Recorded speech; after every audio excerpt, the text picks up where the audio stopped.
Good morning, everyone, and here we go. Hello, YouTube. How you doing? If you want to talk back at me, you can be in the on Discord. You can catch me on there, and you can talk to me as I go.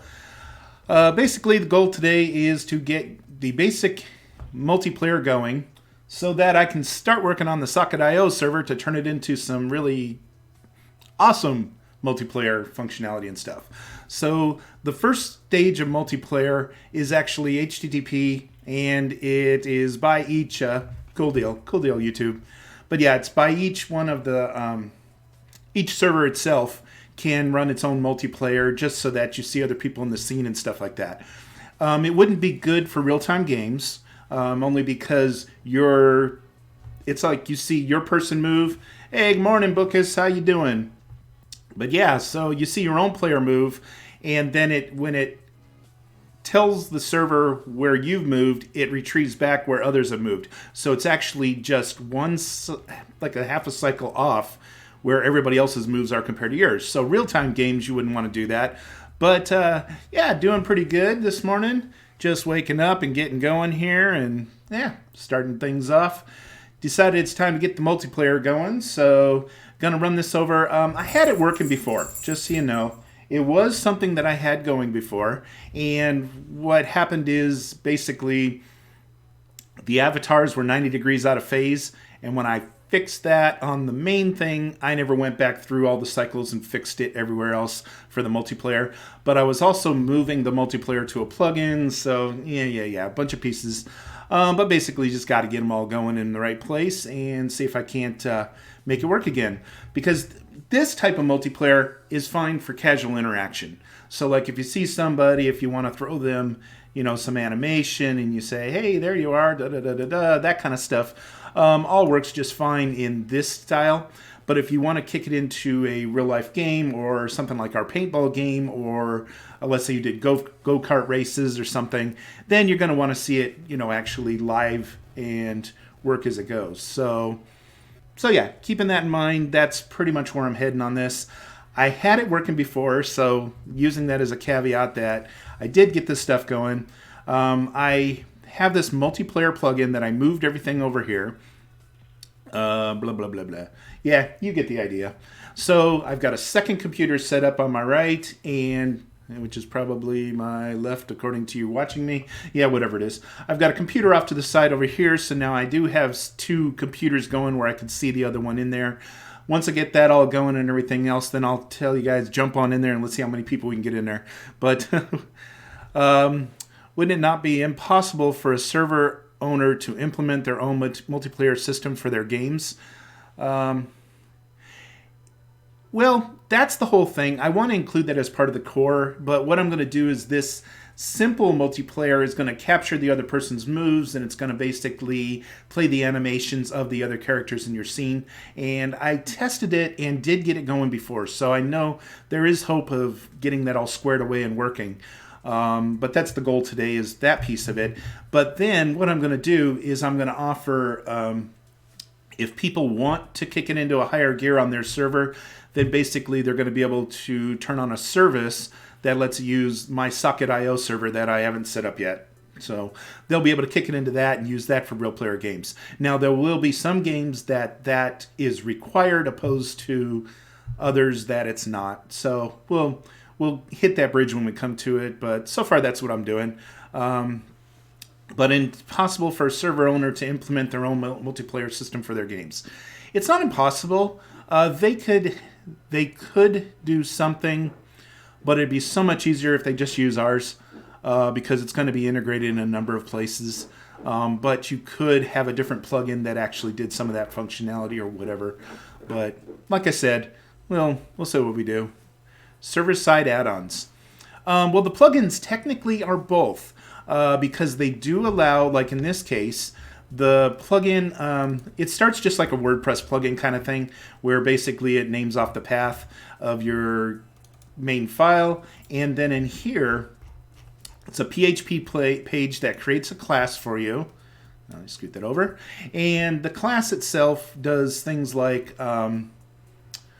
let you define some variables, and you can also create different init the class. I have certain things in place. For example, if you have certain things you want to show in admin, there's hooks to put it right into the code there, and that is PHP, and there are hooks that tie into the JavaScript. So you can tell it, like here, load a JavaScript, and just name your script, and you get some basic stuff there.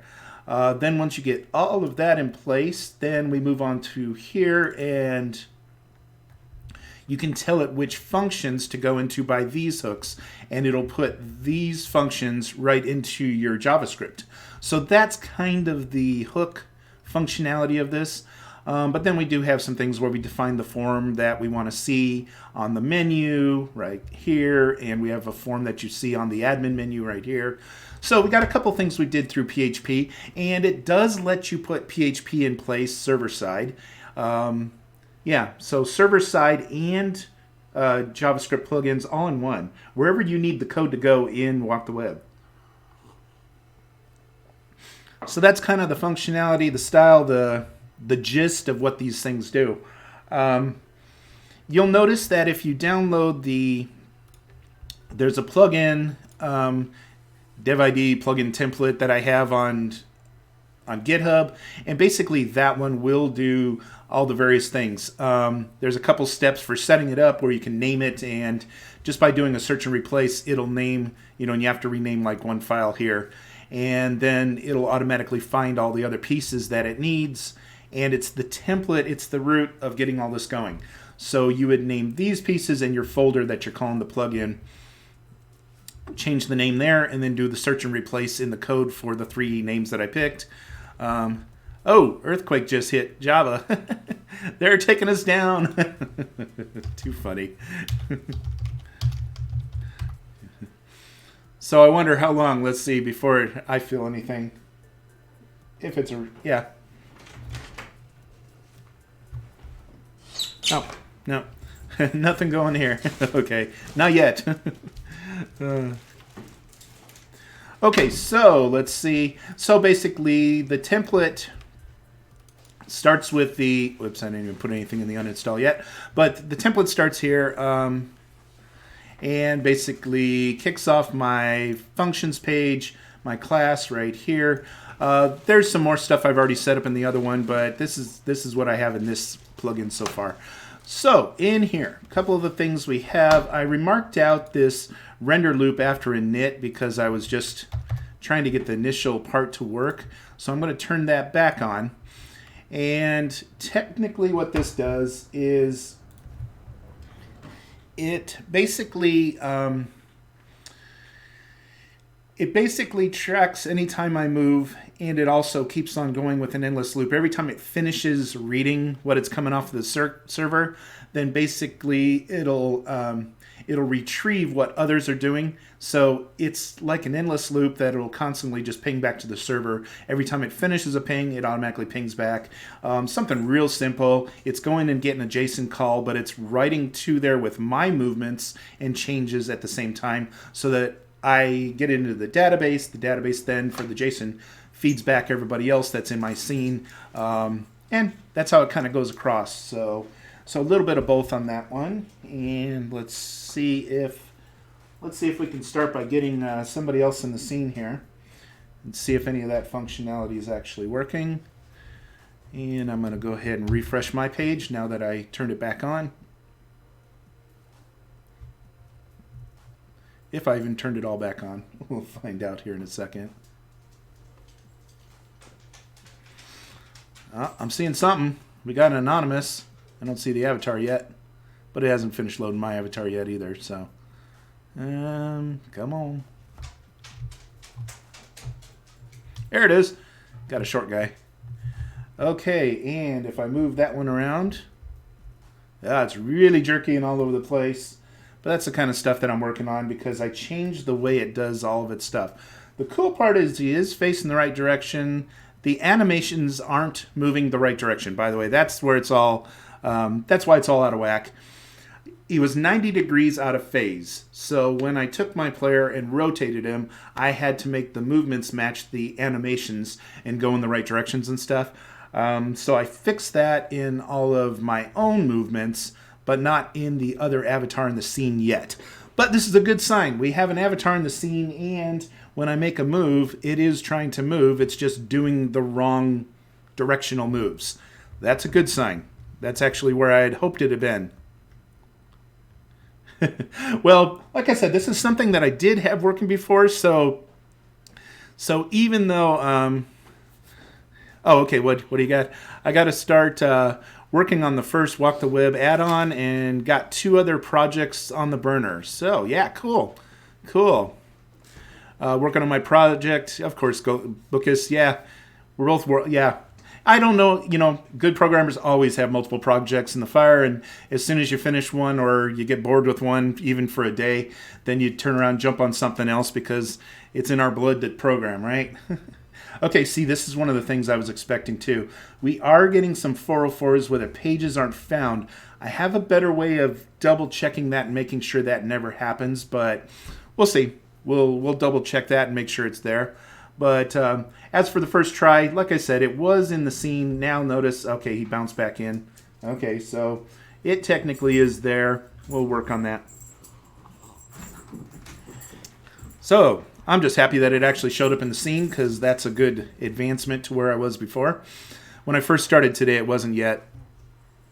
You finish one project, you probably found a good solution for something in it. Go back to the previous project, implement that good solution, move on. Yeah, isn't that true? This using sockets? No, it's not, actually. This one is strictly doing an HTTP call for JSON. Let me show you. We have 4 different files in here. We have the clear avatar, like if you left the scene. We have get avatar, which starts the scene. We have the tracking, and we have the update. The update is, let me get it going here. Update avatar. Oh, that's when you first go into a scene, basically it does an update so that you always get your latest avatar. So so basically that one writes it to, I've got 3 tables, well, basically 4 tables here that work the tracking. One of them is the user avatars themselves. This is the avatar you're using at the time that you go into multiplayer mode. Is that as fast? This is not going to be as fast, but it seemed to be fluid enough that we could pull it off. My idea is this.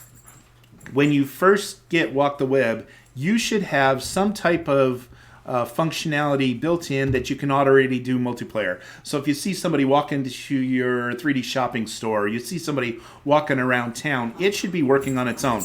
And I kind of did that for a reason. First of all, if we start building up thousands of servers on the internet, there's no reason for my server to take all the hits for all the multiplayer for that level. But what I want to do is I want to implement a socket IO that if somebody pays to, use it, then we can have it be true socket IO. Now, socket IO does use, I just read this morning, so I'm just kind of going through a little bit of notes here, but what it is this. As for WebSockets, it only uses that as one of the options to make it work. So Socket IO has multiple methods, and Socket IO is one of those up their sleeve. It actually, when you initiate it, it tests to see which ones are available, and it'll grab the best one. So it's designed to be a little dynamic in how it selects it and what it's going to do with it.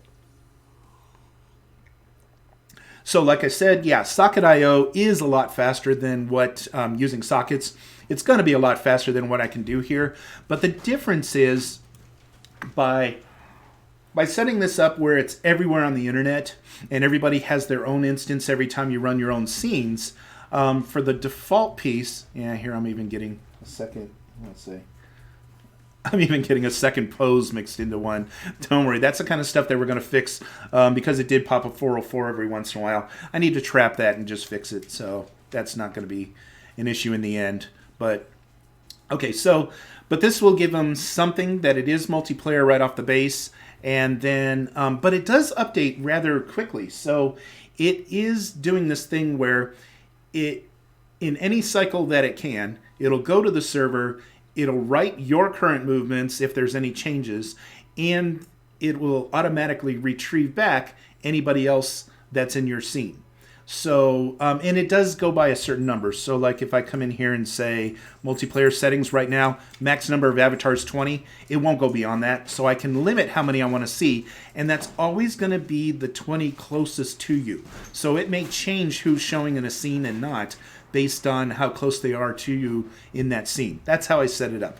You can go higher or lower on those numbers to choose how many avatars you want to see. Depending on your system, you don't want to bog it down if all of a sudden 100 people are in the scene. But you know, there's some stuff like that we're doing. So it's powerful enough to pull off the latest movements. And if you watch here, if I go into my console, if I go to network, basically look how fast it's changing positions. It's actually, oops. Yeah, see, it's actually pinging the server basically one after another, getting JSON calls and determining what needs to be loaded or not. So it's, you know, checking every last movement and stuff. So that's the kind of stuff that's going on while I'm doing this. And it won't double up on itself. It doesn't snowball. It waits till one cycle's finished or errored out, and then it automatically will try again. So it's that's kind of how it's designed so far. We'll see if we need to tweak that or so. But this, like I said, it's a default so that you do have some sort of user motion in the thing. Now, like I said, never mind the movement because that's the part I have to work on here. What we have is this. On the home page, the home cycle, wouldn't that act as a DDoS attack? Well, it is pinging a lot from the same server. It could be detected that way. Yeah, it could be detected that way. You'd have to exclude it from your list of, you know, to prevent against or something. Yeah, but that's another reason why people would upgrade to the Socket.io to do that instead. And we may distribute a version of Socket.io in the end. We'll have to look into that and see if it's something we'd even want to do. But yeah, maybe I think I'll just create a big server. Create a big server that can handle everybody's Socket.io, and of course we'll use the funding from everybody paying their subscriptions to use it. So I can create a Socket.io that'd cover everybody. It's on Amazon's web services, so we can definitely do that. We can even create it in different zones so that you pick or it automatically picks the local zone closest to you. You know, stuff like that is really good to use, so we can manage it. Okay, so let's see. Let me see here. What do we got? Okay, in the core file, right at the bottom of it, one of the things I did was for every avatar movement that it can detect and run, it picks it up off of my movements. I can tell by either a key pressed, which is the key code, or I have ways of writing, and then I tell it to add in the move events. I tell it which item to do, if it's a jump, run, walk, or whatever it is that it's telling it to do. And it also so it's converting the numbers into different words. If you send a word to it, it will just add the word directly in. So no problem there. And then, let's see. Then if it's not doing anything, it automatically puts an on wait in there. Then it goes over to set avatar movement, which will process those items. The first thing it does is it balances out to determine, like if you're doing a certain thing, for example, on walk jump, if you're walking forward and you jump, I don't want to pause before it jumps, so I basically drop the weight to 0 on any other animations, and we'll make the jump go 100% of the weight, which is right there, the weight equals 1. So that animation plays 100%. Otherwise, I balance out and use an increment that will slow down one animation while it's speeding up the other animation. So as one is being put into place and other ones have dropped off of the queue, that's when it will automatically decrease last movements, and it will automatically increase the other ones until the one is out of the queue altogether and you're 100% on the new movement. One thing I found about that was it actually works really well, because one of the things we ran into before that was if I decided to come in here and just start moving, it would go back to a T-pose, before he started walking forward because the transition left a dead spot between the idle and the walking forward. So by doing it this way, it's actually changing the weight of the animation so that the idle slowly goes or increments down on the weight while the movement goes up. So it's never actually at no animation. There's always an animation applied to the avatar. So as you can see, we've got that, and we're able to walk around in the scene, and it's pretty smooth for us moving around. Now, we do have ways of speeding this all up and everything else, so there's going to be some things we can do with that. The other part is right now, I'm actually returning all the players of where they are at each time through the JSON. I could actually put a flag that just says no change, and it'll be even faster cycling through it. We can play around with that, see what we want to do. I know the DDoS attack. I know that's a good point. Yeah, we'll just have to see how well it goes or not. But it's another incentive of people wanting to offload that traffic anyway. I don't really think they're going to want to run too much of that traffic from their server. But remember, it's the server. Yeah, you can configure it in different ways, I guess. Yeah, we'll have to see. We'll play around with that. But that's a good point. That may be why I'm getting 404s every once in a while, because it misses. Something goes through and it's blocking it every once in a while. Then all of a sudden it comes back in and it starts rendering again. So, yeah, there's a little bit of that. The other part is I noticed it does slow down rendering back in because I am doing all this work on your computer, sending these things while it's rendering. So we've got room for improvement for sure. We need to, that's where Socket.io comes in. If there's a way to implement Socket.io from the independent user, we'll look into that. That's where I'm heading today. I want to get the movements working where it does it here. Then we're going to start applying and working on Socket.io. If I can do a Socket.io from its own server, from its own source, and run it directly in here, then, all the better for it. So we'll keep on advancing it one step at a time. Right now, the biggest idea,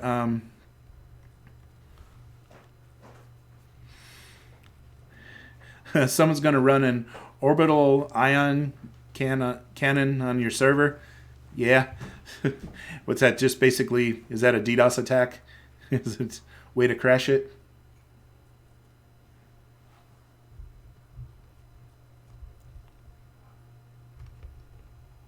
Look it up.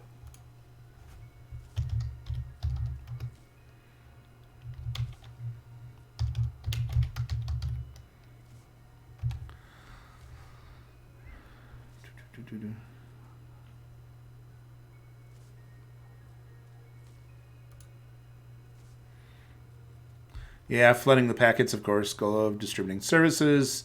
Yeah. I guess we're going to have to do something with that. Because we definitely don't want to open it up to that.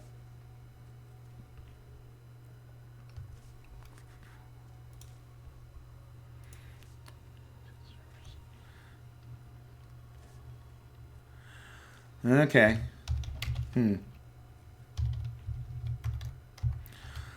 Well, I'm just trying to think of another way of doing it.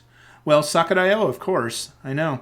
Socket.io. Well, this is going to help me get the functions of the people in place, get the animations facing the right direction, and get it working right. And then we'll look into the Socket.io because that's what it's designed to do. Socket.io is designed to be able to manage the movements, and yeah, we'll have to figure out something. But yeah. Okay.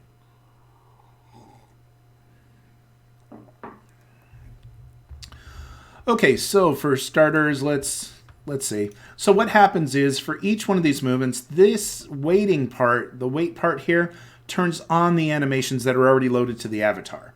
So that does that piece of it. Then it goes through a series of this switched area here. And this, by the way, is in the bottom of the core file in WalkTheWeb. But it goes through a series of movements. So it determines if you're what set you're in. So example, on wait, on rotate, on walk, on jump, whatever one you're in, and then it determines how the avatar should move. When you're just waiting, we're applying gravity. If you're rotating, whatever, we apply gravity. If we on walk, we have walk with collisions, and we can make him move. And basically, we're using this get move vector to determine the stride direction, and it's a rotation type position and stuff like that. So basically, I need to take this same stuff, all these little enhancements I've done, because I've done so much since the last time I did this, and in here, in the multiplayer JavaScript file, what happens is, well, first of all, I don't need that in there anymore. Basically, what happens in here is I'm going and getting the data, which, like I said, eventually we'll swap out with this socket.io, but set track movement, and it tells it which setup to use. So this part is basically doing what the other site did. So what I'm going to do is it's interpreting what comes through in the keys pressed. The keys pressed,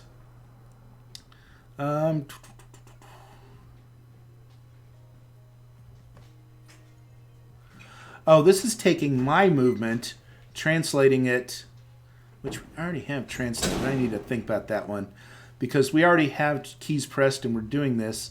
Let me see, WTW keys pressed. Am I doing that in a local or global variable?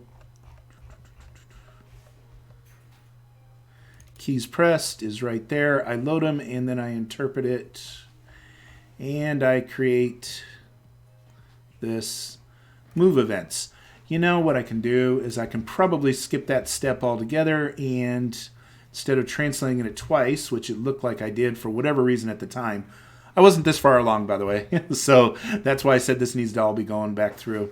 So keys pressed, it takes all of that and it's interpreting it into, here, I take keys pressed and I move it into on wait. So I am translating it different. I'm telling it which animations I'm playing. Then I'm adding these animations to the actual avatar. I didn't take them right there. Where'd I take it? Here it is. I'm sending the animations that I'm currently playing and sending them to the queue, so it knows the changes of animations I'm running. Then I basically send them in, retrieve the data back, and when the render tracking movement will fire off, interpret, and then set all the tracking movement for all the other avatars in your scene. And then we got a section down here that, here it is. Here's that animations key thing, which we're going to validate and then run that. And then here's all the movements. So these are the parts that we need to update. We'll get those all in place using the latest. It may just need the same. I'm going to double check and see if there's a way I can use the same function from the start. I know that I'm doing a few extra things like this, but I may be able to call the function I have up there. I was trying to design it that way in the first place so that we don't have to have two places where it's telling this stuff to do. So let's see how well I did that and get that in place, but that may be the solution on that part. But as for what it's telling it that I'm moving, thought of an alias? Cool. Yeah. Okay, so in here we have, what's the alias? Okay, so for these animations, see, this is what it is. I'm setting them to animations. That's why I did this section again. But what I want to do, can't say it sadly. That good, huh?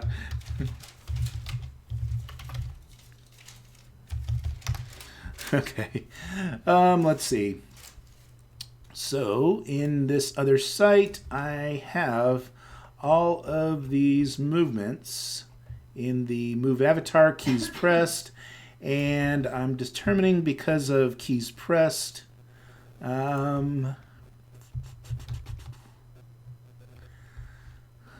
do I have? Keys pressed in the WTW keys pressed. Okay, it's taking my, you know what? Instead of doing it this way, because I'm going back through the cycle of all the keys pressed, And in this one, I'm going through keys pressed because it's actually passing it or using that if it's undefined. So when I move my avatar, I'm already giving it this version, and then I go through each one of these steps. So if I create a global, if I just do a global variable for animations, my animations, I can have it just add the little piece that I need on each one of them.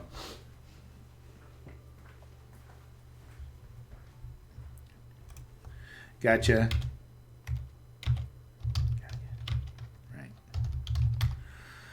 Right. Staying anonymous on the internet is it's a chore. I can get what you're saying. There's only so much things, and to some people, nobody's anonymous. So, you know. Okay, second you visit a web page, you're no longer anonymous. No. Okay, so what I'm going to do is I think I'm going to create a global variable, because then I can just always take the latest of the global variable and pull it from there. Since I'm already running this process, I don't see any reason to run it a second time over here. That would really save on some clicks. Good morning.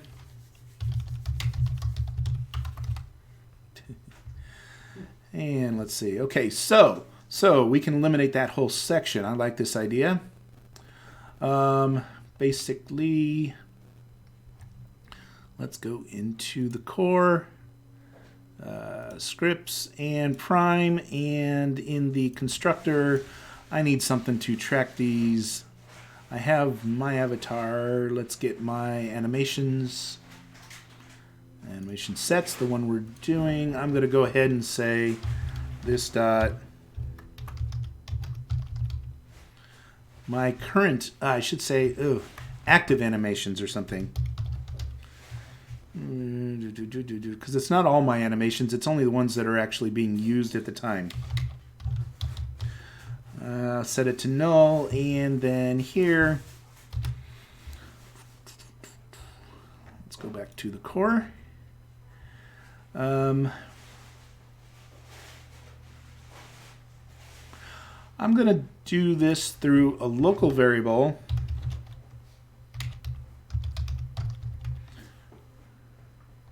Oops, var animations, what am I doing? I know, it's old school. I wrote this before we did a lot of other stuff. And so basically I'm still using var and everything, even though I should change it all to let. I think I'll do that at some point here, but I haven't yet. So right here I can say, well, I only want that to do it if there's something in there. It would be right here. If, I don't even know what the if statement is. Let's just say WTW this equals animations. That way we're filling it with whatever gets put in animations. Right there it's null, and let me see what I have for animations here. How do I start it? Animations equals, okay, we'll start it with it's a string value. We'll start that here. And then for each one of these codes, we will add, it's a comma separated list basically is what it's creating. So space jump, we're going to say animations on jump. Now notice I've changed this whole thing. I have a couple things here. This one would be, okay, I'll just do it.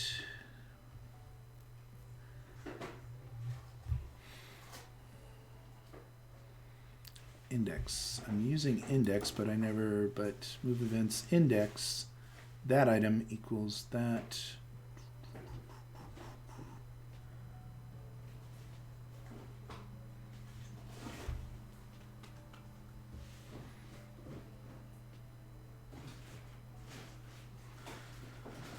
Yeah, I know. What am I bringing back from this? I forgot.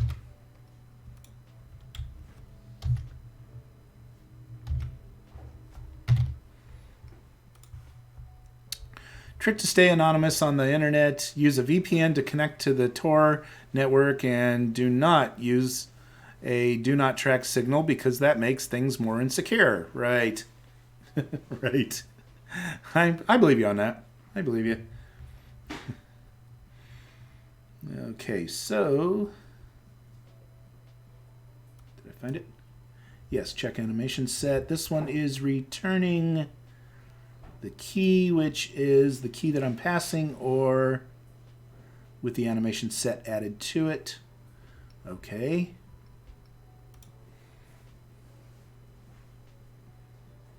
Okay. Why did I change the index? The index throwing me. Why did I do that? Okay, I just need this word here. So if I say on jump,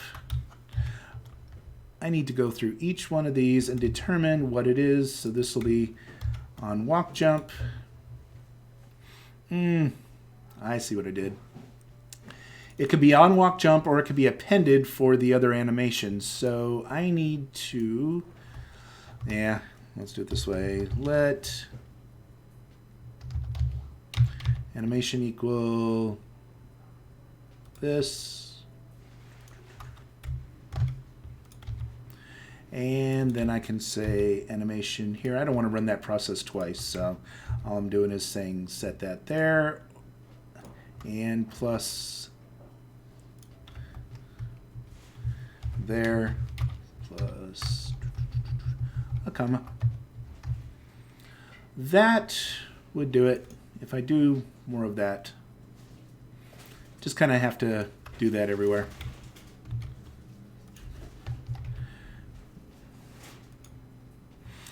I feel like do not track was made by the NSA to make gullible people easier to track.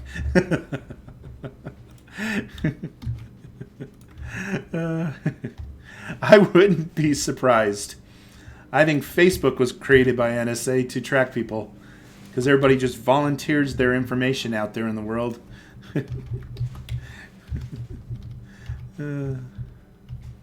So, yeah, just a thought.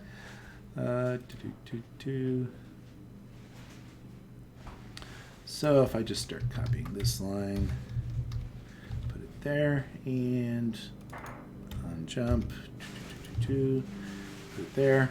I don't remember what index. The index is checking for something. Oh, it's checking to see if I'm walking or running.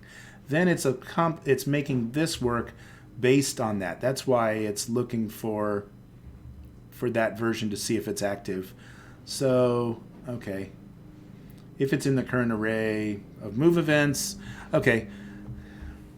Facebook was backed by the US government, of course. They got a nice pay. I'm sure they were. I'm sure they were.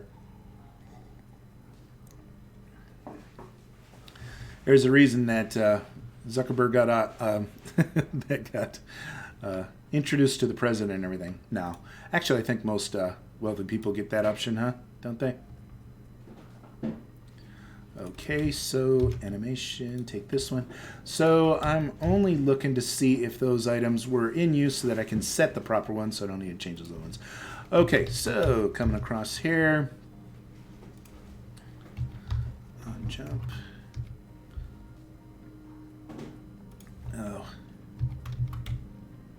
That's not where I need it. I need it right here. I'll change what it's doing in a second. Let me just go down through the file instead of making this more tedious than it needs to be. Everywhere I have the move events, I need to have one of these. So I'll line them up afterwards. It's just anywhere I'm doing the move. I'm setting this. Okay.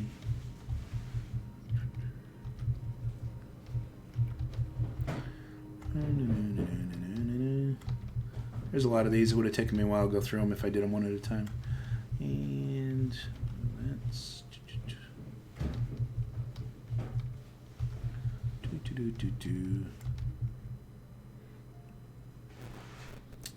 I have a friend who because of what she did, got a day with the president.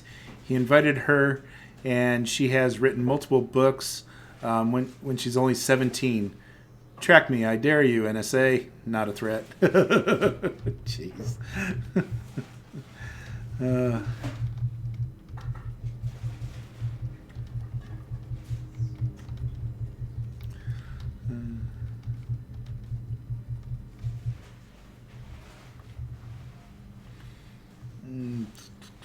gotta think about that one. Okay, so we have on sit and on pause. Got a lot of these in here. Get them all in place. Just matching the name that's already there. I'm not trying to invent a new function or a new type of movement just yet. I have the core movements, and then I have this this animation set that you can change one word and apply a different animation to it if the animation's loaded. Otherwise, it still uses the old set. We were playing around with that with the rifle and the paint gun, so that, or paint gun, yeah. So when I change one word, saying that I'm basically doing a rifle with my walk, then I have this whole new set of animations that hold the rifle in front of me as I'm walking or turning or rotating and stuff. So it ended up being a pretty cool way to change a whole animation set. It's also leading to, like, if I want to sit down, then I can change one animation and immediately it can sit down. So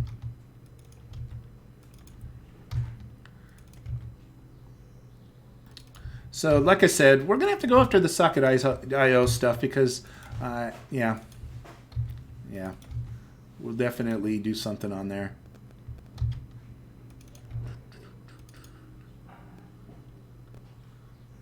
Okay, and we already have those ones in place. The next thing I'm going to do is add this after each one. Actually, do I even need to add it after each one? Yes, because each one has a separate variable that it added. Okay, never mind. Just thinking out loud. Okay, so we need one there. I'll worry about the indentation here in a minute. Just want to get them all into place.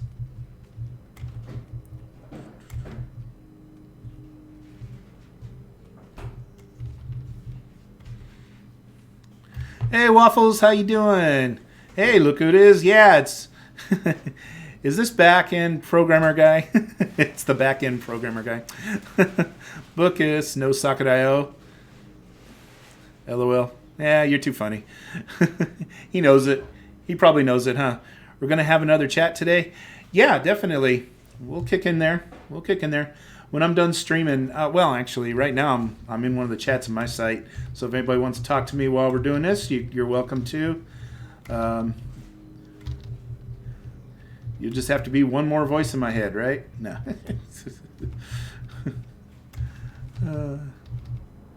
I cracked myself up, huh? Okay, so going through, let's get these pieces in place. Come on, and almost. By the way, you might notice that some of the key events actually have numbers that aren't normal keyboard events. To make it simple, I actually created from the mouse overs and the touch screen and stuff, and I processed additional events that weren't necessarily in the core stuff. So just so you know, that's something that is there. Let's see, we're gonna remark this one out for the moment because I don't want to mess with that one just yet. I feel like I'm slowing you down. I listen now. No, you don't have to do that. You don't have to do that. I'm basically just formatting some stuff, so that's why I can talk while I'm doing it. It's not slowing me down, it's just, yeah, just putting these pieces in place.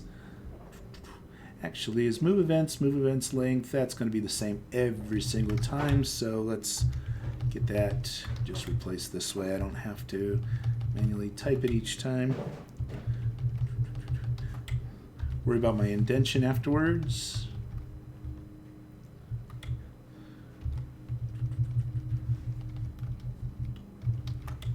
There's a consistency about this stuff, so. I guess I probably could have written this another way where it only passes one variable through these instead of doing all three of these lines on every step. It just feels like a little overkill here. There's some parts of this that are gonna, yeah. I think I could have shortened this a little bit. Yeah, I'll do it in time anyway. Let's get it working first. Make sure I didn't break anything when I do this, right? Do.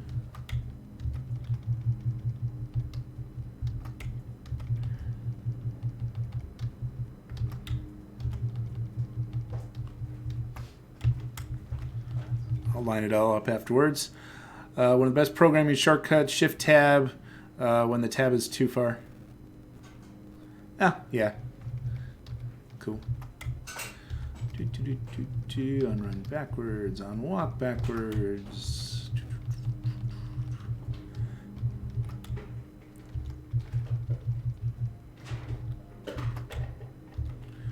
Actually, run. I just noticed since I'm doing these 2 steps each time, all I have to do is pass one variable to it and do every one of them. I'm going to rewrite this in 2 seconds here. Let me finish my thought pattern here so I get it all in the right place. But I can see a much better way to write that since it's in a loop and it's only passing one at a time through each key. It would make sense to do this way. When 2 lines are the same in every single row, basically if key pressed, switch this. If I do the let anim right here, anim equal blank, and then just say, okay, let me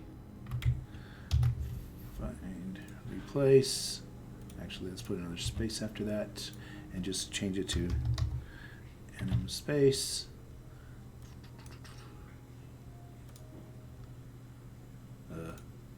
There it goes.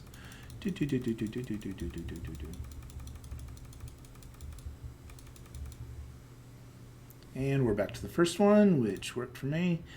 And then this, those 2 lines just need to be, let me get at this level right here.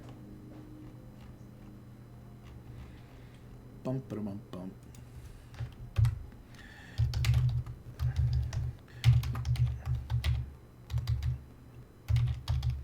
If it's not blank, then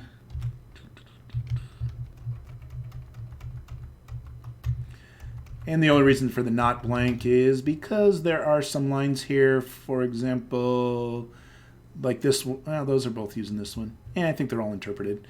Never mind. Okay, so then all I have to do is take that out of there. Oops. Nobody wants to hear oops while you're programming, right?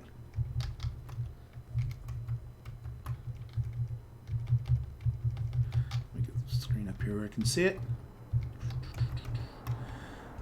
Okay, and if I didn't break this stuff, it'll be good.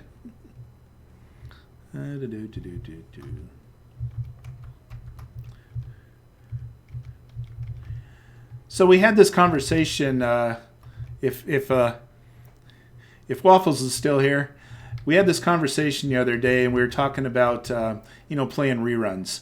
And I've done a handful of reruns, and what I noticed is that every time I do a rerun, I end up with getting like 1 or 2 new followers. But then I think what's happening is that, that's a good thing, of course. But then I think the people that have followed me, which are already, cool and met me and all this other stuff, they keep getting notifications that I'm doing a rerun again. And so they're stopping following me. So it's like, kind of against it. So I'm thinking I'm going to hold back on animations unless it's a, rare occasion, like maybe on a holiday or something where I'm away or something like that if I have to do something. But what do you guys think about that kind of stuff? What do you think about the reruns thing?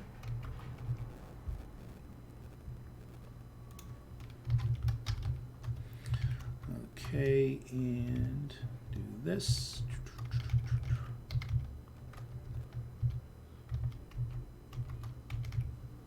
Okay, where I can see some more.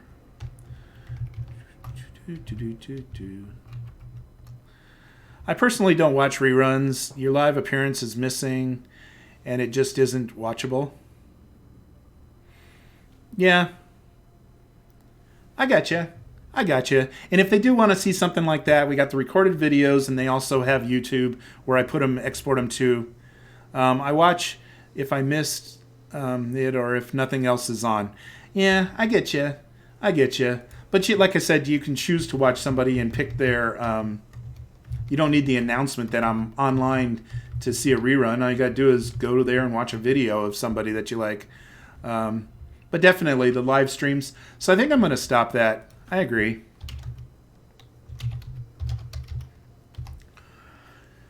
But I thought reruns are a good stuff. So it's not going well with you. Well, I'm climbing. Don't get me wrong. I get new people. So like I'll play a rerun, and here's where it usually works. If I play a rerun and it's like my 1, 2, 3 o'clock in the morning or something, for some reason I end up picking up 1 or 2 new people in the middle of the night.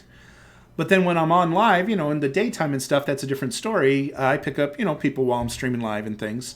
So I'm getting things from there too. But the one thing that surprised me was I do get a bunch of them from when I play the rerun in the middle of the night. And the thing is, I'm not awake, and when they try to talk to me, I'll reply back to them, and I'll just say, hey, by the way, sorry I missed you, sorry it was a rerun. You can catch me live if you follow.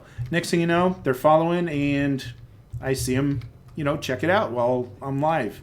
So, I don't know, it's like, it's almost like going fishing. You get your, it's kind of like going fishing. You basically throw the line in the water, and if somebody happens to notice it and decides they want to check it out, then great. If they don't, then great, whatever. But it's, I don't know. Just saying, it seems like one way or the other that kind of happens. So, yeah. Not sure what's best on that. I don't know.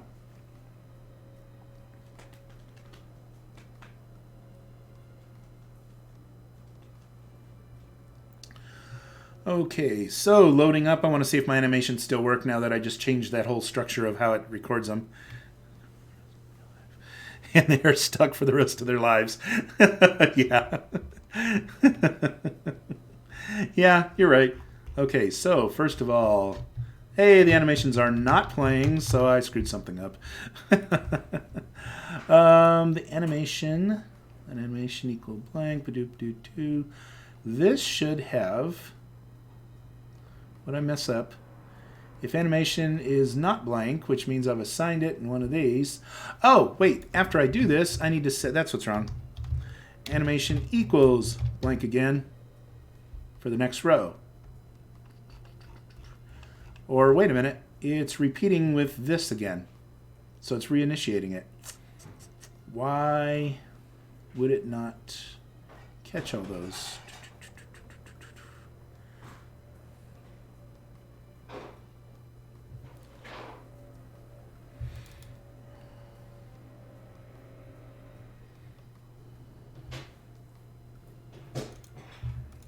Oh, because I said index. Whoa, I just dumped out a bunch of stuff that I should have kept. Okay, let's go find out what I killed. It wasn't, they aren't all index. That's only applied to a couple of them. Otherwise yeah. Okay, well now I know why I didn't do that each line. There were some that had different words on it. I can fix that real quick and still do what I was doing. Just have to get the original format here. Scroll down, bottom of this page. Here it is. Okay, so move events. Okay, so there's only a couple of them that use index. This one uses index 2. Okay, let me fix these. There's only a couple of them that use index. Otherwise, it's adding move events length, and it automatically adds it to the list. So let's see. What I'll do is, starting with here, that's what's good about the fact that I checked it in. So this one would be move events index equals animation.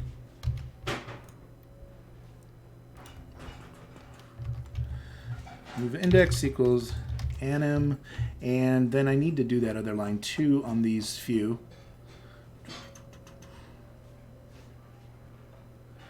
I need to do this line and that line so that it doesn't pick it back up a second time. Be easy enough. So I'll do it like, whoops. What did I just do? I clicked here. There it goes.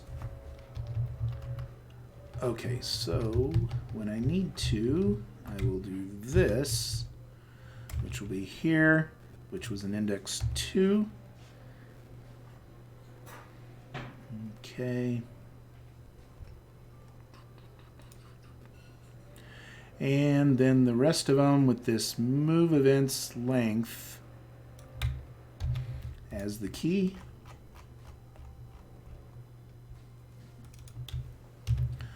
Okay, and were there any others that had... Yeah, we've got some more. So if I take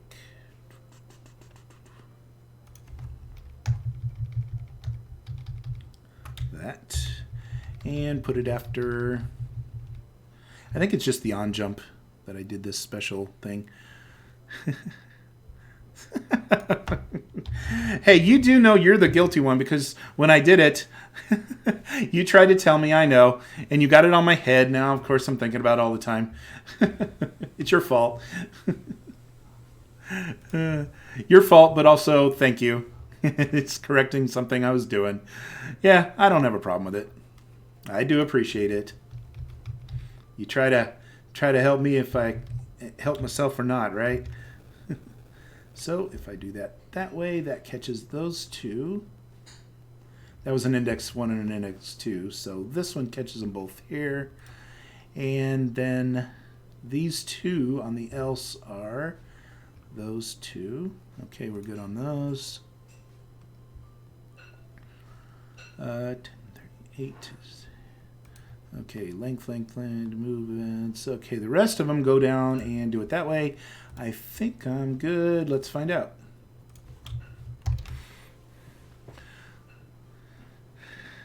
Why do I not feel guilty? You shouldn't feel guilty. Keep correcting me.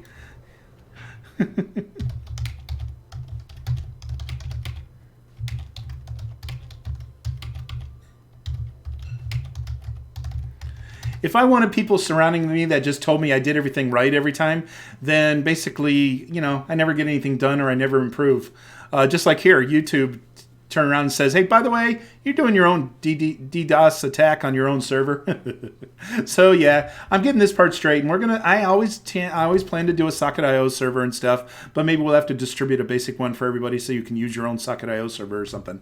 But if it relies on Node.js, then that's a very specific installation of it. So we'll have to play around with that and see what we can and can't do. But yeah. But a person can only be so good. Don't I know it? No, just kidding. Just kidding. That's why North Korea is so bad. Kim is followed by yes men. Well, see, I never agreed with yes men. If I wanted somebody to just nod their head yes every time, then hell, I'll make an avatar that does that for me and just sits over my shoulder and just going, yep, you got it right. Yep, you're perfect. Yep, you got it right. I think that's the Mike Tyson approach, right? Somebody walks around all day saying, you're the greatest. No. But no, I actually want the people around me that are going to point out things that I'm, get me on the right track. Help me code this, make this better. It's another reason why I went open source, was because I really wanted to get this out there, and I want it to be the best, not the best I can do. I want it to be the best it can be. So, hence open source. Okay, well, the good news is now when I walk... Okay, wait, I got to click the screen. That helps. And basically, I can walk and turn. I can run. That's a good sign. And okay, so I fixed the animations. They still work. And now the good part is we have one key here of every single time this gets updated, it will automatically update. Now this one I've got to solve. I haven't done that yet. I'll figure that one out. This is if this comes through as a word, then it automatically just adds the word to here. In fact, I can go ahead and do that too. Let's see. That would be this. X as that right there. And then copy here. Oops. One more center. There. And this is in place too. Okay, so we fixed that part, which would have been broken before anyway. So, and then we have one more where if keys press is blank, which means it doesn't have anything in there. Best auto-corrected to greatness. Oh God, you're describing me perfectly. yeah, Mr. Waffles, we're describing you all the time. You're the greatest. Don't hurt me. Nice.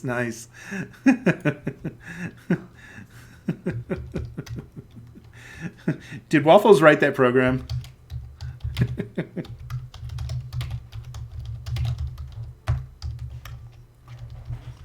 I think he's fooling all of us. I think he's pretending to be a new coder just so he can make friends. And he basically jumped on here, but he wrote this whole app that we're all using, right? I bet that's the case, right? Right, Waffles? You got this, right?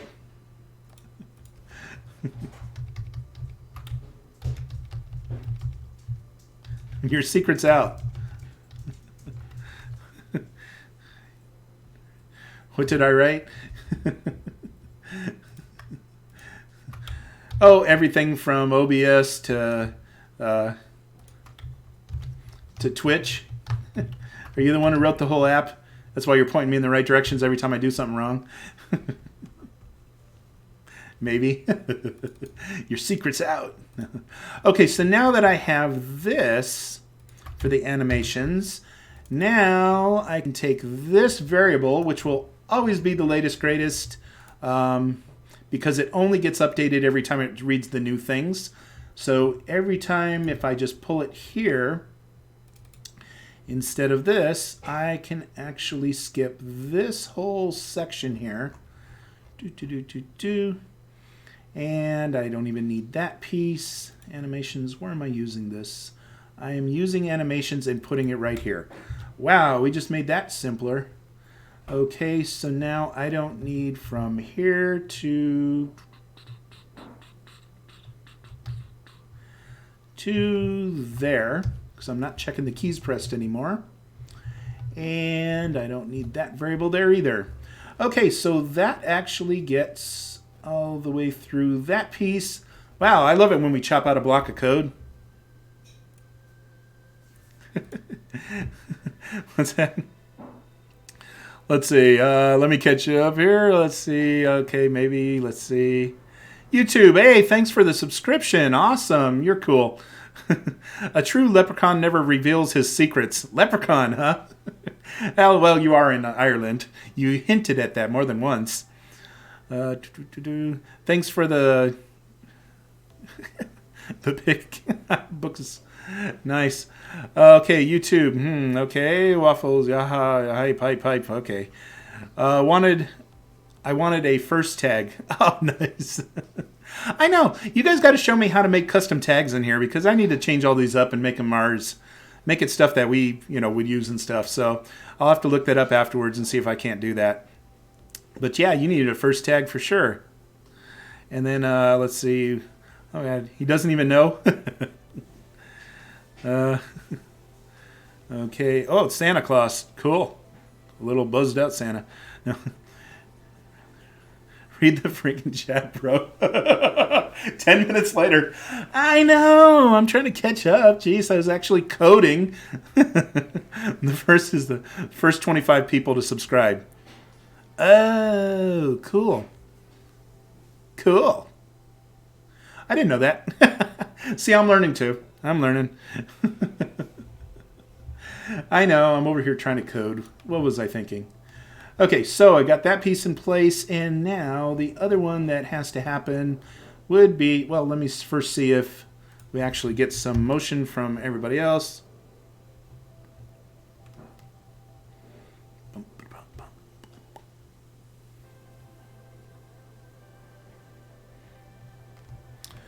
Okay, so bring it into the scene. Come on, there he is. Okay, I have my character, and I'm going to kind of rotate around so I can see in that general area.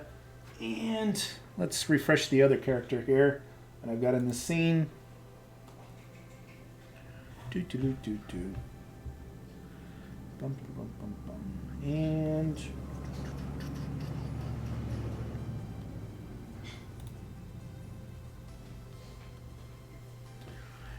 And I'm just expecting some things to do. It'll do some animations here. Yeah, I need to fix that where it actually warps in a lot faster than that, but I'll work on that. Okay, looks like I'm going to be gifting subs again. Mr. Waffles. You're too cool, Waffles. You're too cool. Okay, it is playing animations even though it's playing the wrong animations. I get that. The animations are playing, but the direction of movement's wrong. So that's the next piece that I was going to fix. But we didn't break anything, so that's a good sign. We can still walk around the scene and it still does something. That's all. But it was 90 degrees off in the movement, so now I can go in and fix that piece.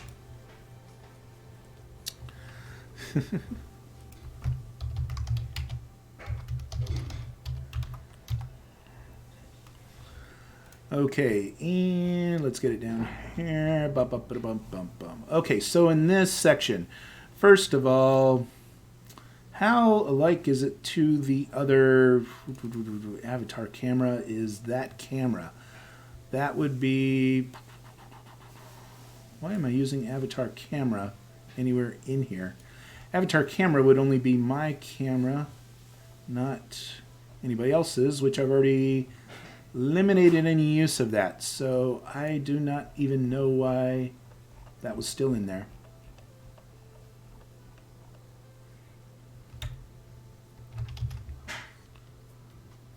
Make sure it's not going anywhere. Okay, it isn't. So that isn't used anymore. I don't need it there. Okay. I want to see if basically this is checking the avatar. We have set avatar movement, lets me pass the avatar and this move events, and then it does the movement on the screen. Is there anything specific to my avatar? That's what I want to make sure I didn't do. So far, so good. I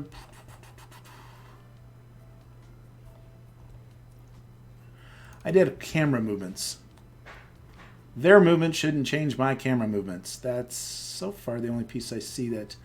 Well, it's going to move it's going to move the avatar we're working with, but that camera movement part is an issue. What's up, Bird Fan?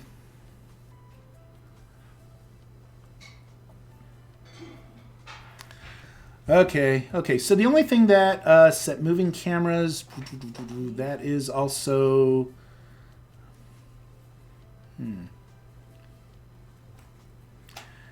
New movie on Netflix, by the way. It's good. What movie are you watching, Waffles? Thought you'd like to, all your undivided attention and learn how to code or something, right? No, just kidding. Okay, so set moving cameras. That was only for my avatar. So if I can section out this and this piece up here. We'll see. Now this is using the move events is not my... I mean, it's a generic in here. So the camera offsets, if I change those two things to only work on my avatar, and that stuff is fine. I think I can set this up.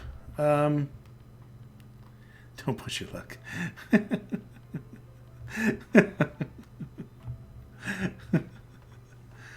Okay, so I kind of have most of this in place. What I need to check is I can check right here. Weight is fine because that's for the avatar movement, but this is only for my camera in my scene. So if I'm not mistaken, every avatar that I'm working with, I just go to the avatars page. It always says my avatar is part of the name. So as long as it doesn't say my avatar is part of the name, it's about witches. Luna Nera. Oh, haven't heard that one.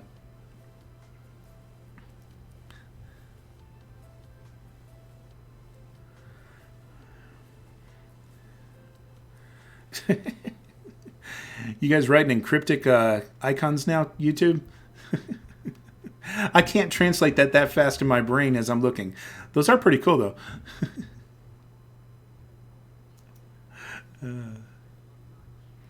Let's see. I want the load avatar page, and if I'm not mistaken, the avatars that are mine always start with my avatar in the first part of it. So if avatar name, basically like that, which I can do here as if avatar dot name should give me, or is it avatar? Is it that way? Let me double check avatar name. I didn't use it in here anywhere else, did I? No, I didn't. I think it's avatar dot avatar name. Index of that is greater than -1. And I'll find out very quick if that even works or not, or if I did that wrong, because the only time I need to update that particular piece of information is when it's my own avatar, because that's one of the cameras. So take this, go down to here, set moving cameras, which is our own moving cameras. Okay, and animation set on weight. It makes it do, if the weight is less than 0, it automatically fills in the gap of the difference for on weight movement. And set avatar sync. What the heck was that one? I think I'm good on that one. Let me find out. This one was one of those steps that basically is designed to make sure. I know I'm falling behind in the chat. You guys are going crazy. It's awesome. I don't mind it. I don't mind it. So it's a monkey face that eats a potato, then has a baby alien which eats a fox and flies to the planet Pluto. Nice! Good interpretation. You should do old Egyptian hieroglyphics, right? My favorite. Yeah, I got you. I got you.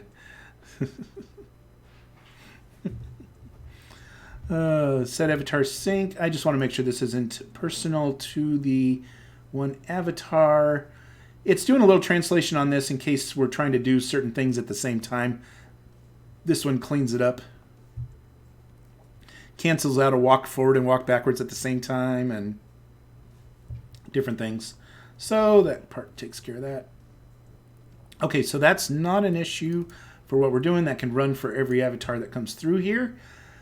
So now that looks good, I should be able to take set avatar movement and put in the avatar and the movements in here instead of all of that section. Avatar movements, and that should translate it.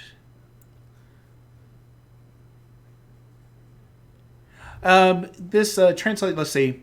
You're talking translation as in movement or changing language. It's actually translating the movements into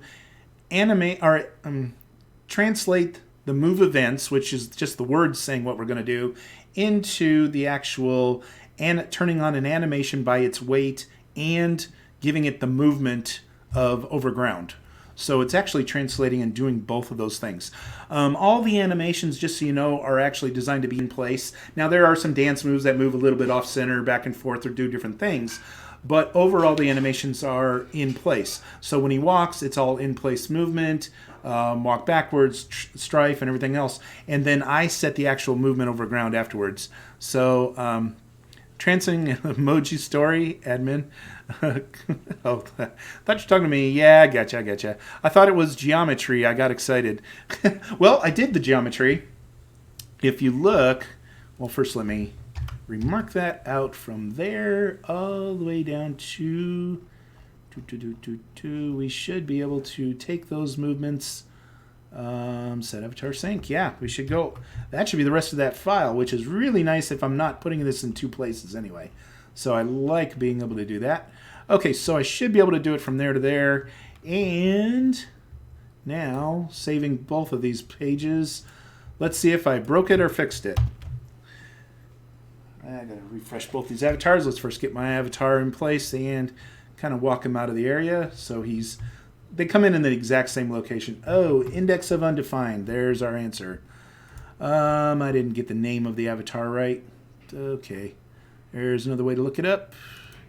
In the avatar definitions, which are about that far down the file. And it is animation name.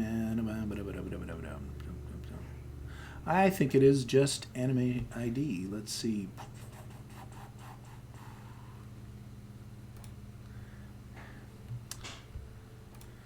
I called this the wrong thing in here, so it didn't know what to do for this.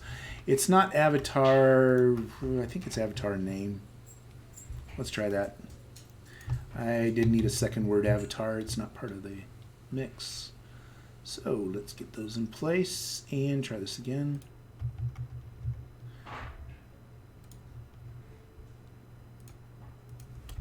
He's doing some wigged out dance. That's what happens when it gets in the wrong place, when something's wrong. He wigs out and dances. So, Mr. Waffles, are you a programmer but don't like math? What do you want to do? Basically, what I'm doing here is I'm just making sure that he's loading and his avatar still does all of its movements like it's supposed to, and the camera moves with him when it's doing its special stuff here. There he goes, and he can walk, he can move. We see the other avatar in there. And I'm going to get in front of the avatar because I'm going to go ahead and refresh that and see what happens. Okay, start there. Take the other computer.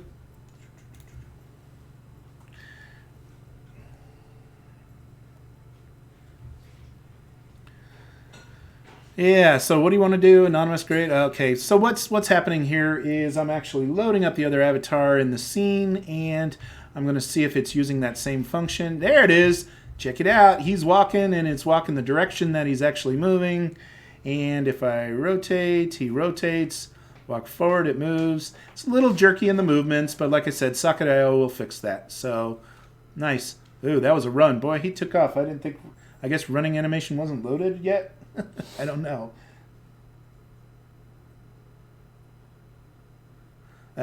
See, that's that DDoS attack thing that's bugging with it. Yeah, it's probably detecting too many from the same thing the same time, so now it doesn't know what to do. Okay.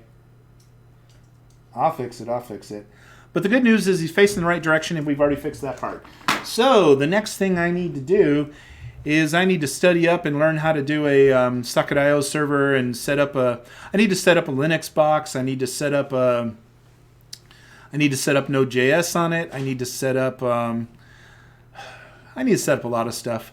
I need to set up Socket.io on there, and I need to start checking out the different code to do it. By the way, I did find a couple sources. This one right here, how to build a multiplayer browser game, and this particular link. This link wasn't a bad one because it does show you how to set up a basic Socket.io server, shows the commands that you'd want to do to have it interact with your program and have it move. So kind of cool that it does have little bit of stuff there in place. And then, hey Waffles, how you doing? Waffles joined me in the voice chat. Okay, so yeah, so this one does all these things. It shows you how you can add the event listeners and tell it what to do. Catch those movements, by the way, right there. We can have it catch them for other players and track them in your scene. So that's the next step, is to do that and then force the movement based on their movements. So that's the kind of stuff that I'm going to be doing next. And basically, yeah, basically that's what we're going to do. So... well, I fixed the direction that the avatar is moving, and I fixed the movement direction so that the animation and the movement direction are working in place. I eliminated 2 functions in the multiplayer that were basically repeats of what I was doing with my own avatar. So now it interprets them the same way whenever I send it and do it. So that kind of stuff is good. So YouTube, yeah, there's an issue with setting something up to block a low orbit ion cannon and still being able to run your server. I think Socket.io is the only way without turning firewall or off the firewall.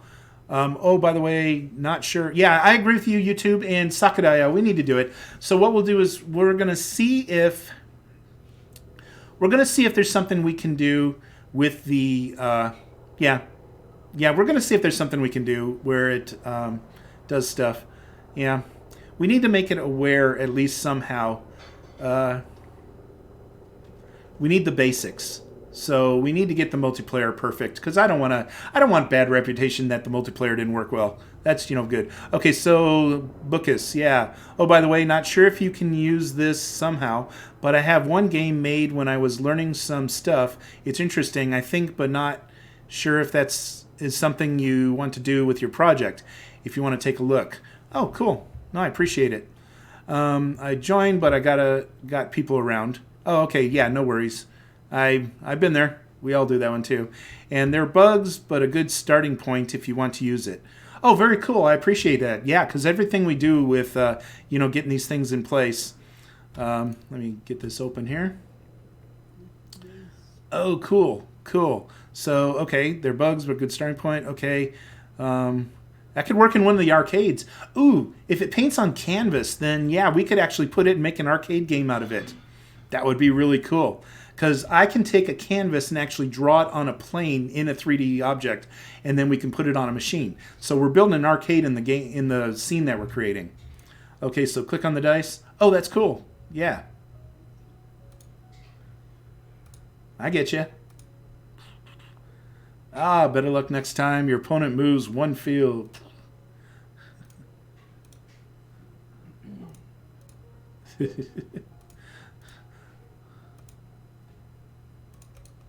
Oh, I think I rented a ground. Oh, am I not on the right thing? Oh, I gotta. Oh, click the X on the card. Sorry about that. There we go. I gotcha.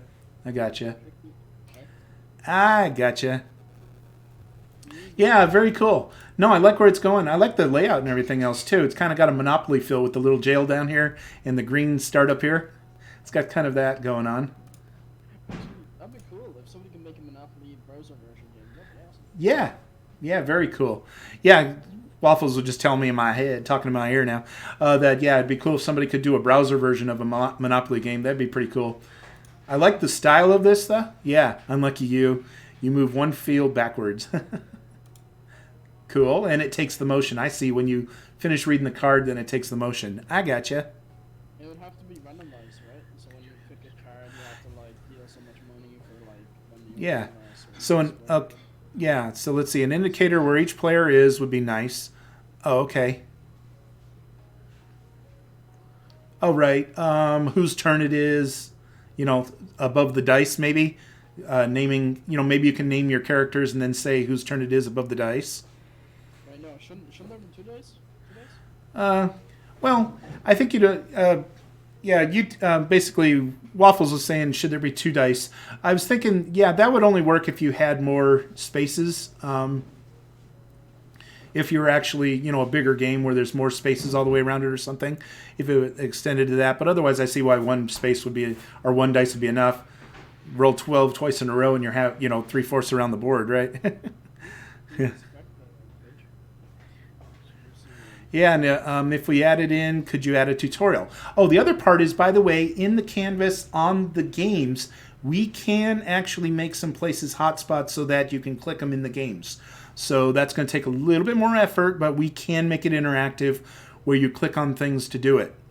So yeah. Did Vocus make this in like HTML, CSS, and JavaScript? So what technology did you use, Bookus? What's this written in?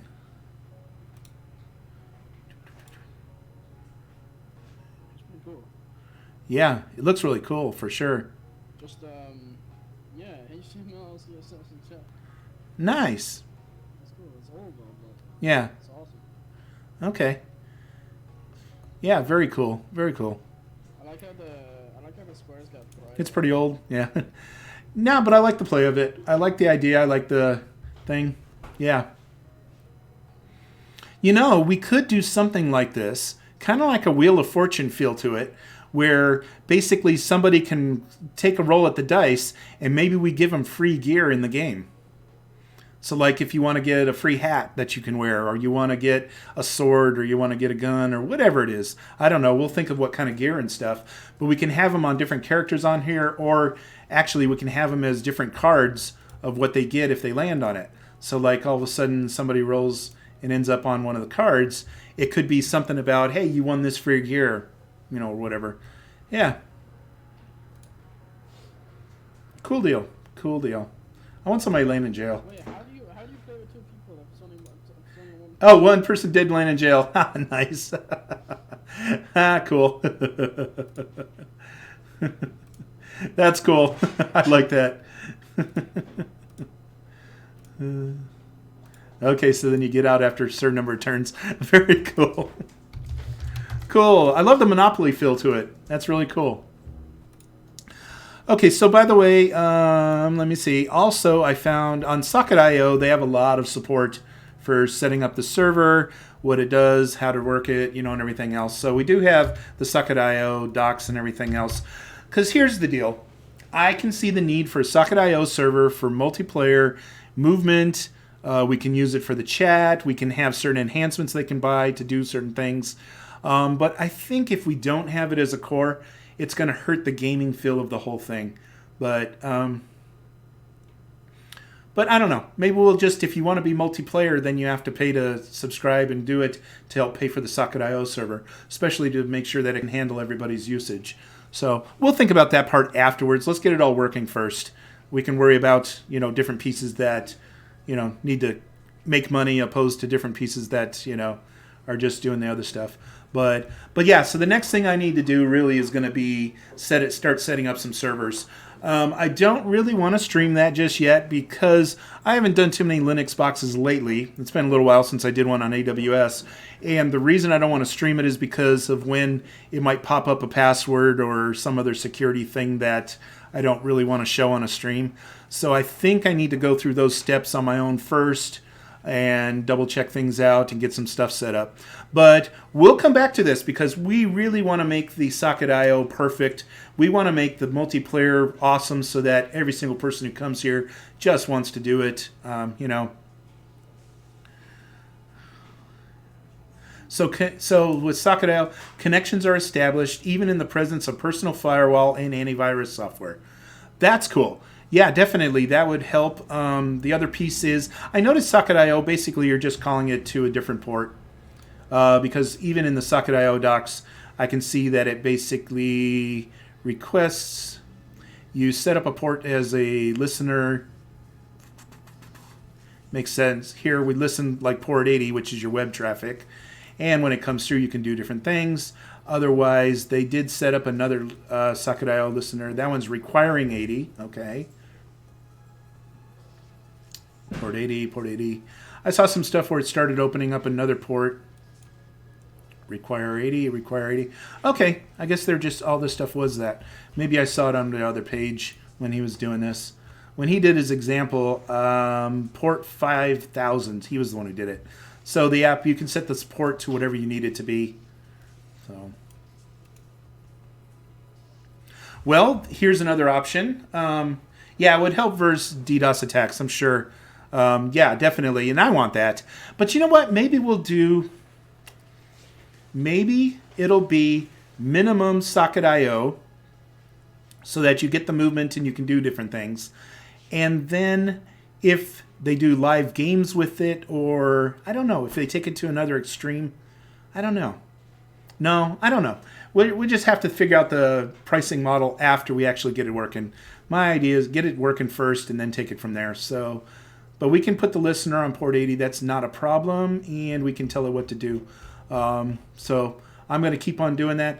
I want to be able to, here's where I'm thinking on this. I want it so that when you download from, GitHub and you start it up, it has multiplayer in place, a basic level of it or something. So that basically it can run and it does work right out of the gate. If you want to then, if we can get that working without them having to set up a Node.js server on their own machine or anything, so that it is just a JavaScript or something running underneath their current website, then I'm all for it and we can distribute it with a piece that allows it to run off them. If they want to offload the socket IO functions to us, where we can handle more traffic of it and we can handle, more players or whatever they want to do with it, that's sake, then I would say then they apply to the service and blah, blah, blah, blah, or something like that. I don't know. I got to think that one through, especially after we see how much traffic we get and, how much the socket IO server costs and things. So as I build it and do that and get in a little analysis going on that side of it, then I'll know exactly what we should charge for people to use our socket IO server opposed to one off their own machine. But that's even if we can build it. I don't want them to have to set up Node.js just to run one of these sites. That's something I'm trying to avoid. So we'll see if we can do it. See, because here it even says this particular bidirectional event-based communication between the browser and the server, Node.js server, and client. Yeah. So I have a feeling that I'm going to need to run the server, which is not a problem. I'd rather it work than not. Okay. But it's also going to cover for our basic chat too. It'll help with that. And YouTube, you can definitely help me on the chat part of it too, figuring out exactly what we want to do with it.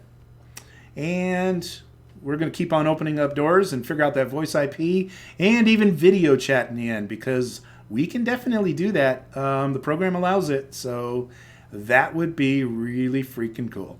The other part is also to be able to, like when I'm streaming like this, wouldn't it be great if you were actually watching from a 3D scene and it looks like maybe a drive-in theater and a big screen and you're watching as you walk around with your avatars and your custom avatars walking in the scene and stuff? That would be pretty cool. So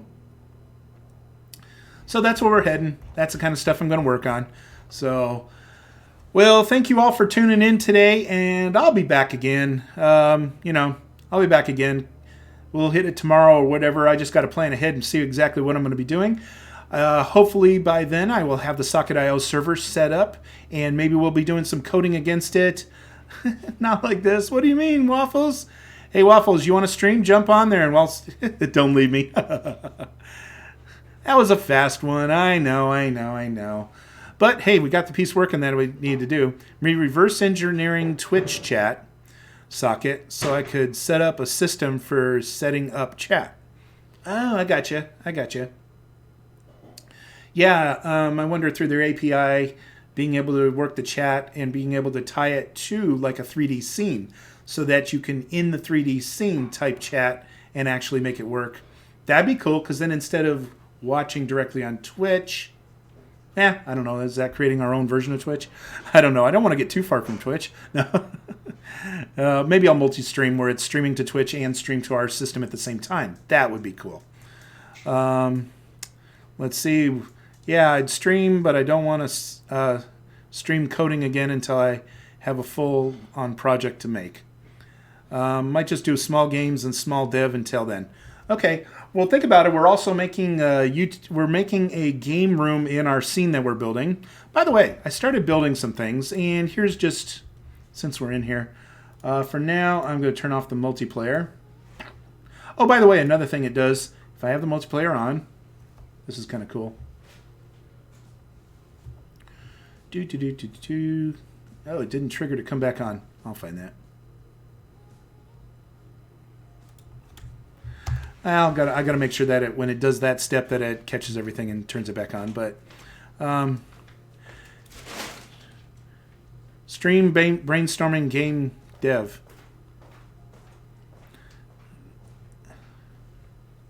Not really, admin. I'll be messing around mostly. Okay, yeah, I gotcha. Okay, so in the scene, that was the other thing. See how it has anonymous above his head? When you're logged in, you can actually set your name. So if I edit my avatar and display name, this is where it actually shows that item. And the other thing you should know is when you're in multiplayer settings, you can turn off those IDs and it'll hide them. So if they're annoying you and you don't want to see it as you're walking around, you can turn them off and on in the scenes. If nothing else, it also is cool when you're when you want to turn them off and be able to snapshots, pictures of your scenes or something like that. It's always, if you want to take that out of there, you can. So I made it nice and simple to be able to do that. Okay, so yeah, so that's where we got it today. I fixed a couple of the things that I wanted to. I wanted to make sure that the motion works, and now it does. But also, as I add new things to the motion, it does work in the scenes. So yeah, so we're good there. So it'll work for the other players that are in your scenes. That that will help when people start stacking. Yeah, okay, so in the scene here, let me go here. I don't have to worry about multiplayer too much when there's no other player in the scene. So I'm leaving the scene, loading it up. Have a good one, YouTube. I'll catch you later in Discord. Yep. Ooh, invalid token. What am I missing? Okay, I'll look at that in a second.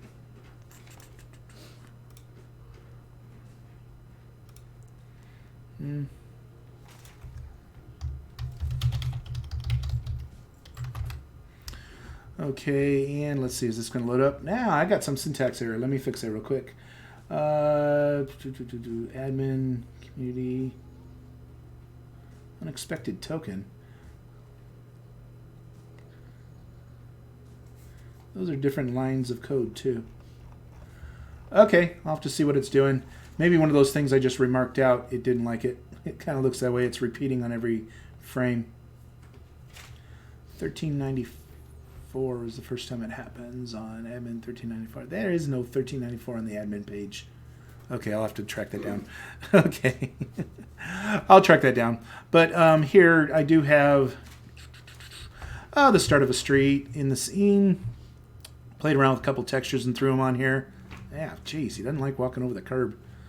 Oh, did I mess that up? No. See, so we do have some pretty cool textures. You can see the shadows as he walks around. That's all pretty cool. So the textures are pretty clean, not too bad. Yeah, they do have bump maps, and they have normal maps and displacement maps. There's a lot of stuff to these textures, so not too bad.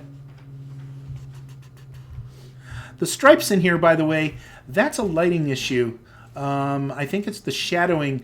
My shadow map doesn't have enough. I need to up the shadow map on the scene itself, because on the terrain, because the terrain is a much larger object than most other objects, and I think I have it set to too low of a number, so that's why it's getting kind of streaks and weird stuff, is because it doesn't know how to treat the shadows on something so large. So, what is...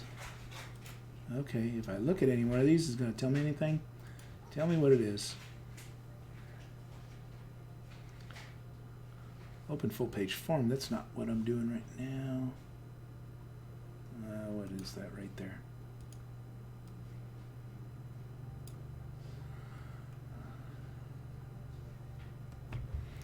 Oh, like dashboard? No, that works. I can do a full page form. That ain't it. It's because of something else that errored before that. Okay.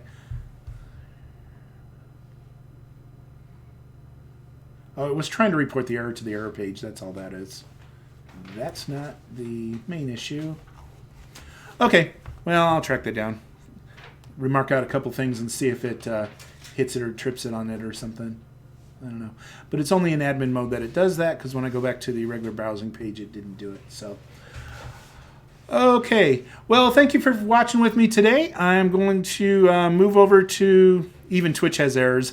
Yeah, you know it. Yeah. Okay, but yeah, I'm going to move over to Discord, so if any of you want to follow me over there, click on Discord, join the Discord. You're welcome to join in. I'll be continuing talking about things, and we'll also be chatting about different things we can add and build and do and stuff, so we'll keep on building on the scenes. I'm going to be building a game room in here. We're going to add some games. We're going to make an old 80s type arcade that you can actually play the games in from a 3D scene. That sounds kind of cool. We're going to throw in some 3D stores in here. We're going to build up this scene to be a really cool demo scene of all the kind of stuff that WalkTheWeb can do. So, like I said, multiplayer is one of the things. I'll be working on setting up a Socket.io server, and then I'm going to take what we've done so far with the multiplayer and kick it up a notch using Socket.io.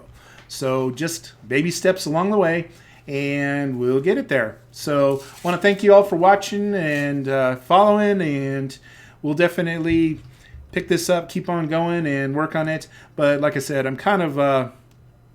I want to make sure I don't show any passwords while setting up the server, so I'm too likely to make a mistake while doing it if I tried to stream while doing it. So I'll set that up, and then I will be back with streaming with that later on, or another day, or whatever I got to do. So it depends how long it takes me to set it up. So we'll talk to you again real soon, and thanks for watching. Have a great day.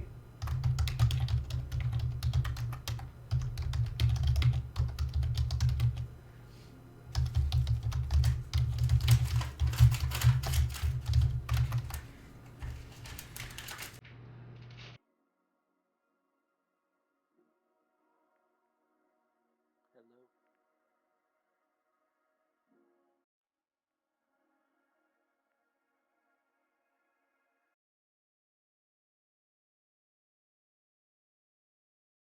Hi.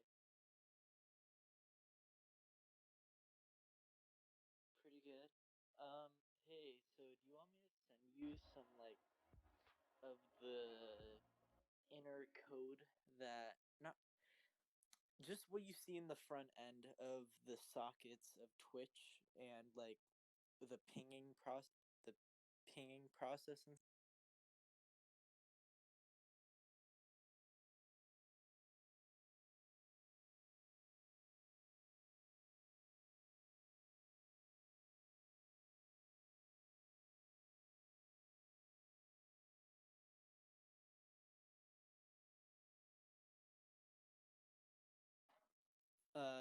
Twitch has a really like cool system of like or not really cool, it's just normal of it like sends the user data through like the sockets and stuff.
Like, yeah, that makes.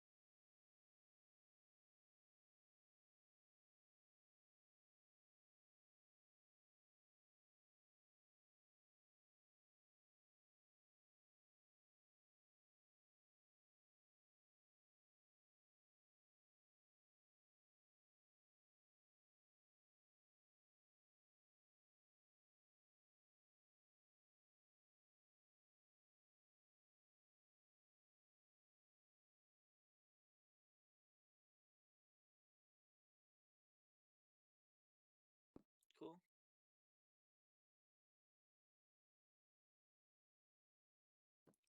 All right.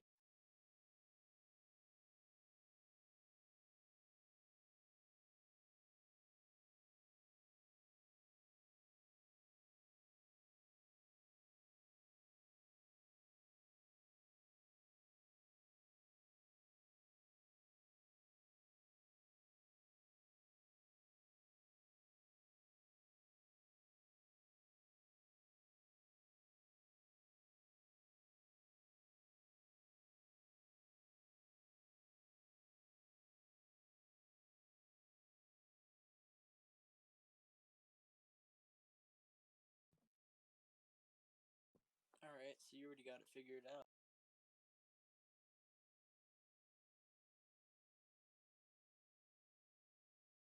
The how is still a question.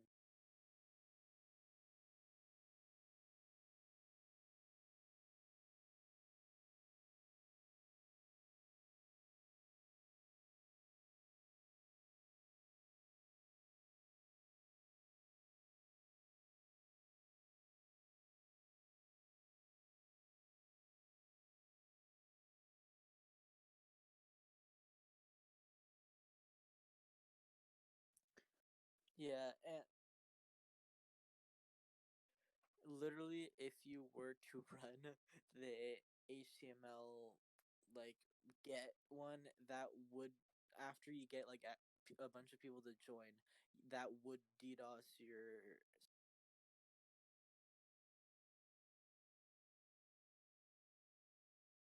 Oh, well, it would DDoS your server completely.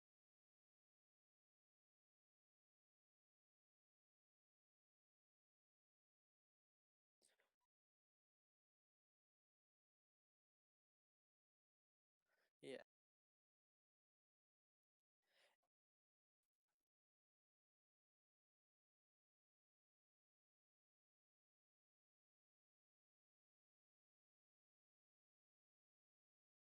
And I don't know how you are with your ISP, but what's recommended is you talk to your ISP and you let them know, hey, could you set up your server firewall? Like, could the ISP set up a firewall so that if there's a lot of packets going to you, they wouldn't even reach? But you gotta give them like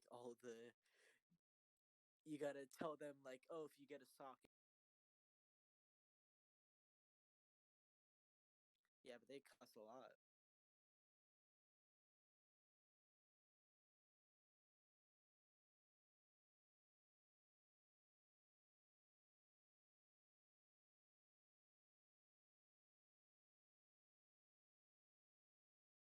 Yeah, I bet. Yeah, I bet AWS has DDoS protection because or firewall really, because they are the biggest cloud service.